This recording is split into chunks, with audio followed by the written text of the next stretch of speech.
Yaps 2025. I am writing this part on December 25th, 2024. The book has release time. Still waiting for it to arrive. And since it's the new year, that means a new Wingsoffire graphic novel. Now with real life footage.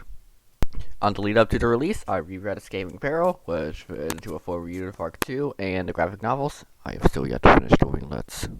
The two previews, the PDF and the video, got my expectations high for this. One thing I've got to say is that my Combs has improved a lot. Not just from book 1. Book 1 had some interesting art, especially with you, Tsunami. But I also mean since the Arc 2 adaptations began.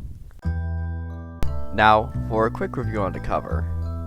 It's just majestic. The green overcast skies fit the story well, the light coming off the fire, and Peril herself drawing your eyes to Peril, as if she doesn't steal the show already. Plus, we don't see the end of the tail, beats the noodles with wings that were wounded in winter. Alright, that's enough rambling. Let's dissect this book and see how well the adaptation is. Just note that this video will contain spoilers. Please read the book first. Let's start with the obvious. This is the longest prologue so far in the graphic novels, at 7 pages by my count. But don't get me wrong, Escaping Peril is already a very good book, second best in the series in my opinion. We also got our first mistake, an 8th egg is drawn. It's minor, but only there. My first major compliment is that the art has great detail at times. I will be coming back to this point very frequently. In the first in graphic novels, a new character has been introduced. Technically speaking, this is Cinnabar, a previously unnamed guard who yells at Tsunami. Tsunami, thanks for furthering separation that we'll get you back to.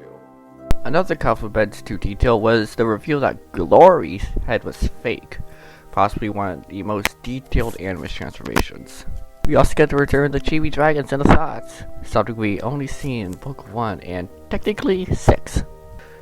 Peril's red background whenever she switched to Eva mode is a nice detail. Hey look, it's a line, congrats to the unnamed Mudwing! This is where I get my first compliment on the lighting. I will be giving way more. In my opinion, the lighting is the best in this book. Just look at this scene. We also get a good adaptation of Turtle's Fish Showing Simulator 5012. And this version of Peril that looks how she did in book 1 in terms of color palette. Now, possibility. What can I say about it? It looks a lot better than in book 7. This is a bit strange, okay, time to overthink this. Be the possibility we see on book. It's not as when we saw in book Girl. 2-7 locations, same city. Nah, east or big. Yeah, it will make sense that it's the same. The market and a more suburbanized area. Now back to the book. The explosion has some great lighting. Wait, how is Peril not burning this bird? She has her talons on it. That mid-flight collision scene was beautifully drawn. As well, out to a small ranch over Turtle being an animus and Winter's comment. Wow, Sora looks quite nice in this book. And Scarlet's second entry into the book was very well drawn, though I do have to point out that Scar is less damaging to her than in the novels. Almost like a parallel universe, but we'll get back to this eventually. Preferably not in this video. Chameleon. Now it's time to talk about him. He looks nice, though also, once again, different from the novels. Probably has an internal snout deformity instead of an external one as said in the novels. First, the wingery scene. We probably get the first gray skywing in the series. Oh, and that portrait of Scarlet is probably one of the most detailed objects in the graphic novels. You can see the brush strokes, its age, and I actually stroked the page with my finger. And then Cliff. Oh, Cliff, he looks so adorable. I must protect him.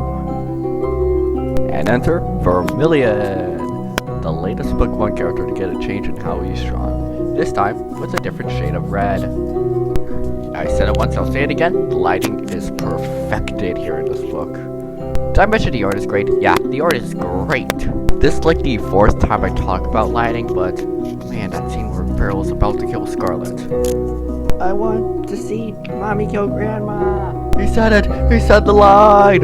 Also, take back what I said about the head transformation. Ruby turning into Tourmaline was the most detailed transformation. I will also note this is the bloodiest book in the series. Barely due to a royal challenge. Also, the death of Scarlet, from basically her POV, with some unique censoring. Now, the Skywing Party, now with unnamed Skywing number 5937. Judging by how Shapeshifter's snout bends, I think he'll have more to worry about than losing the scroll. Maybe a broken skull? But don't worry, he can just take the transformation off and back on again. I never noticed that there was a pool in the Sky Palace. Also, how did Peril grab Darkstalker's scroll and not have it instantly burn up? And Darkstalker emergency. I have no words. Anyway, let's move on before I overthink this again. So, you should buy this book? Yes, absolutely. Buy it now. This is the best graphic novel in the series. Now, looking forward, we have the Darkstalker and Talon's Power graphic novels here in 2025, and then 26, Darkness of Dragons, where we'll likely get the Silk Wings and My Consort Cell officially.